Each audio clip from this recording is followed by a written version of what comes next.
Columbus, Ohio. I have so much hate for you, Sean. I have so much hate. Hate, I wish misery upon you, your family, and your soul. I want that. I pray for that. I pray every night.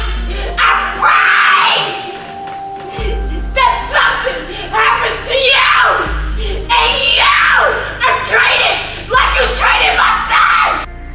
It scares me for you to be in the community. It scares me for you to walk out there. Because I don't know if you're going to put another family through what you putting us through. The four walls in this courtroom caged high emotions today, tension that has built up for weeks throughout this trial. You lied!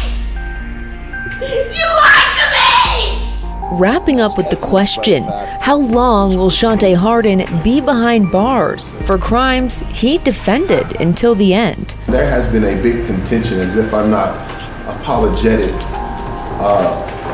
to the families. Anytime something goes wrong or somebody's dissatisfied, I'm always heartbroken, both personally and professionally. But I was always doing my best to help where they asked me to. For Charlotte Weatherspoon, who weeks ago gave an emotional testimony, still saying she hasn't been able to grieve. You ruined my son's memory. You ruined it. Every time I think of him, this ugliness that you put on me, it overstands the memory. I wish you could just let me bash him in the face. Please, Your Honor. Welcome to No Tears for Black Girls, a true crime podcast written and produced by award-winning author John Reed Berg. Make sure to hit that subscribe button on our YouTube channel and follow us on all social media platforms. You can also download our episodes on the Alive Podcast app or stream them from your preferred platform. Get ready to hold your breath as we dive into the depths of darkness. Let's begin. The pain and heartache of Charlotte Weatherspoon is a daily battle ever since her son, Charles, tragically died in 2019. At only 35 years old, Charles succumbed to a rare and undetected aorta disorder, leaving his family reeling from the sudden loss. Despite fighting through 2 strokes and a grueling 8-hour surgery, the damage to his brain was too extensive. Now, the Weatherspoons are left with an immense void, struggling to plan a funeral without life insurance or sufficient funds for Charles's wish of cremation. Enter Shawnte Hardin, a man posing as a funeral director and owner of Celebration of Life Memorial Chapels. Little did they know, Hardin didn't have a license to handle the dead, but that's not even the most shocking part. As it turns out, the Weatherspoon family was just one of many victims who fell prey to this fake funeral director. And as investigations deepened, a chilling discovery was made by urban explorers in January 2022. At least 89 sets of cremains found in an abandoned building next to Hardin's former church. The same church where he had been pastor and owner. A tragic tale of deceit, greed, and utter disregard for the final wishes of those already gone. All at the hands of one man, Shawnte Hardin. I was not supposed to make my son 35. I was not. And I miss him so much. The heartache and pain felt by Charlotte Weatherspoon has become a daily occurrence since the death of her son. The day my son died, my heart changed and it's raw. It's raw. Charles died in December of 2019 from a rare and undetected aorta disorder. He managed to fight through 2 strokes and an 8-hour surgery, but the damage caused to his brain proved to be too much. I had plans to bring him home, and he just did not make it. He didn't make it. The 35-year-old's unexpected death caught his family by surprise, especially since he had no major underlying health conditions. Knocked the wind out of the whole family. It was a wrecking ball. Chuck was a funny guy. He loved to make people laugh. He was always willing to help anybody. In an instant, his grief-stricken family was left with a void, now forced to plan a funeral. And then I linked up with Lucifer, the funeral director. With no life insurance and limited cash to carry out Charles' wishes of being cremated, someone referred his family to Shawnte Hardin. He presented himself to me as a funeral director. He did not say, I am a concierge, I cut hair, faces, do makeup. No, he said he was a funeral director. He had his own business. The business? Celebration of Life Memorial Chapels, offering deeply discounted services with traditional cremations and burials ranging in price from $2,000 to $3,000. With hopes of carrying out her only son's final request, Weatherspoon signed this contract with Hardin, totaling $2,050. He lied from the beginning. From the time it took him to pick him up from the hospital, he harassed me about calling the doctor to get him to release the body.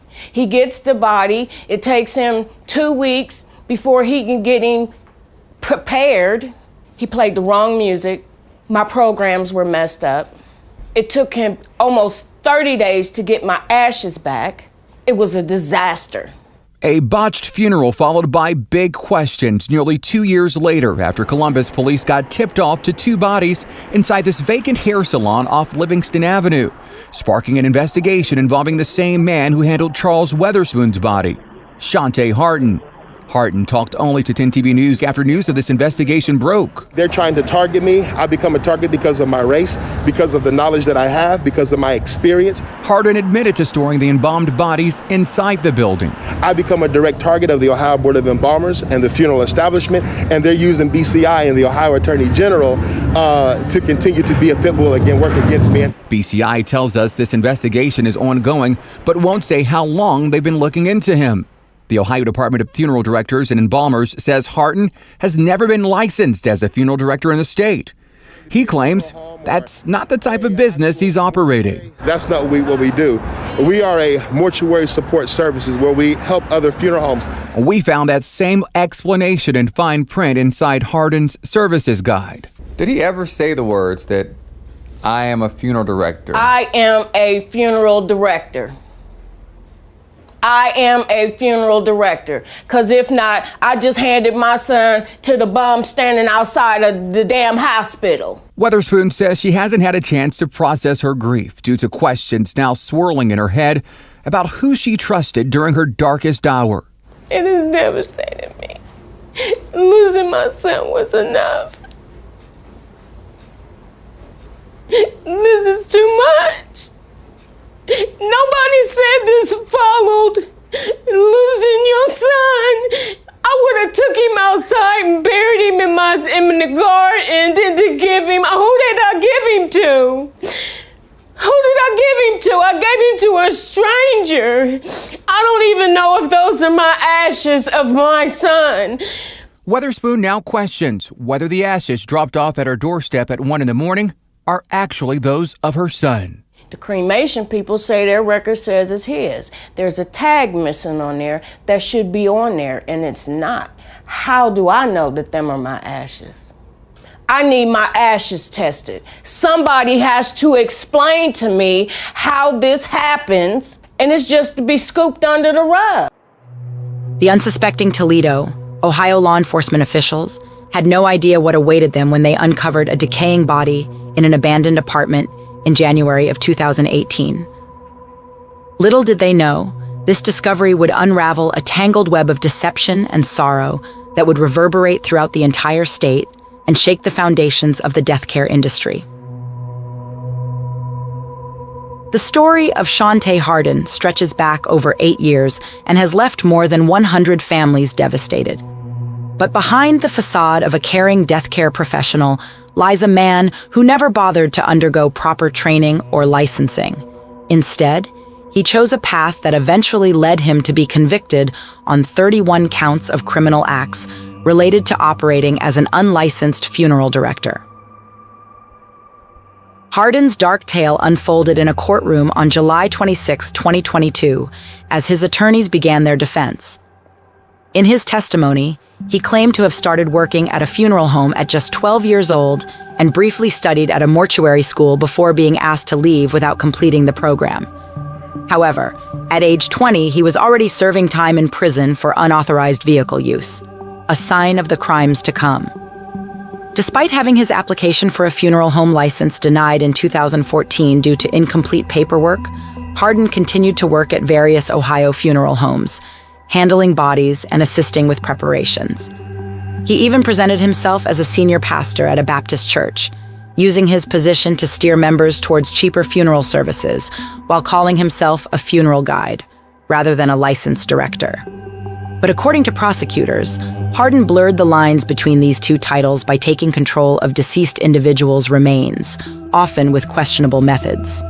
An affidavit supporting a 2020 warrant to search Hardin's property and vehicles reveals that the Ohio Board of Embalmers and Funeral Directors had received multiple complaints since 2016 regarding his actions. While many alleged that he was posing as a licensed director and embalmer, there were also reports of other suspicious activities. In January 2018, when Toledo police discovered the body of James Pettaway Jr. in that vacant apartment, Hardin had presented himself as a funeral director and instructed the transport driver where to leave the body. This prompted an investigation into abuse of a corpse. Further incidents emerged in 2019, including Hardin writing bad checks totaling $3,755 to a Toledo cemetery for 2 funerals he conducted without proper permits. Around the same time, he reportedly moved a body from a Columbus funeral home using a station wagon and an upside-down coffee table as makeshift transportation.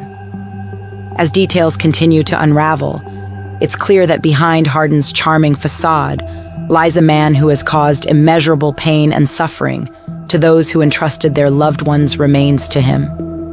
And with more disturbing revelations surfacing every day, it seems this crime story is far from over. The year was 2019. Hardin rolled up to the cemetery in an old, beat-up van, reeking of decay and neglect. He was there for an indigent burial, but his payment check bounced back as unable to find account. This wasn't the first time Hardin had pulled a shady move.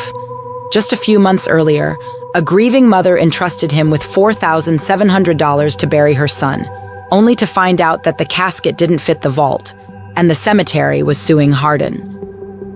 And as if that wasn't enough, it was discovered that he wasn't even a licensed embalmer. But it wasn't until 2020, when he was caught red-handed with a stolen van at his church, that authorities began to take notice. During their investigation, they found no tax records for any of the entities run by Hardin. And on top of that, there was a felony warrant out for him for passing bad checks. When a search warrant was finally executed in November 2020, investigators uncovered 3 boxes filled with cremated remains and other funeral paraphernalia in one of Hardin's vehicles. But the real shocker came in January 2022, when an urban explorer stumbled upon 89 sets of cremains inside a vacant church in Akron, Ohio. It didn't take long for authorities to connect this grim discovery to none other than Shawnte Hardin. According to a search warrant issued by the Ohio Bureau of Criminal Investigation, Hardin had been operating a funeral home out of that very building under the name Hussain Funeral Home and Celebration of Life. What's more, it turned out the building also housed Greater Faith Missionary Baptist Church, with a sign bearing Hardin's name. Despite his lawyer's claims that he was simply storing the cremains for a deceased funeral director, further investigation revealed that this former director, Robert Tate Jr., had lost his license in 2015 after authorities found 11 bodies decaying in his garage. And so the investigation into Hardin's misdeeds continues. He was indicted by a grand jury for abuse of a corpse in June 2020. And it seems there may be even more skeletons waiting to be unearthed in this twisted tale. It was October 2021, when the Ohio Attorney General's office finally caught up with Shawnte Devin Hardin. The charges were staggering: more than 36 counts of providing funeral services without a license. But this wasn't some innocent mistake. Oh no, it was much worse. The details that emerged were chilling. 2 bodies found in a makeshift funeral home, abandoned in a building in Columbus. Hardin was charged with engaging in a pattern of corrupt activity, tampering with records, abuse of corpses, and even tax evasion. But those weren't the worst of his crimes. In July 11, 2022, the trial began. The prosecution painted a picture of a man who showed no respect or dignity for the deceased. Witnesses testified against him, police officers, transport providers, morticians, all revealing the disturbing truth about Hardin's actions. And then there were the families, left heartbroken and betrayed by Hardin's deceitful claims. But the defense had their own story to tell. They argued that Hardin was simply trying to help low-income families with affordable funerals. They claimed he didn't commit any crimes or misrepresent himself as a funeral director, but the evidence proved otherwise. In the end, justice prevailed. The judge heard it all, every gruesome detail, and made his decision. Shawnte Devin Hardin was guilty on all counts, a warning to anyone who dared to dishonor the dead for their own gain. On the fateful day of August 5th, Hardin's fate was sealed as the verdict was announced, guilty on 31 out of 37 charges. The majority of these dark marks on his record were heinous felonies, including engaging in a corrupt web of deceit and tampering with critical documents. But his crimes did not stop there. Unlicensed funeral services, and even disturbingly, abuse of corpses. As the trial concluded, Hardin had one last statement for the press, a feeble attempt to maintain his innocence.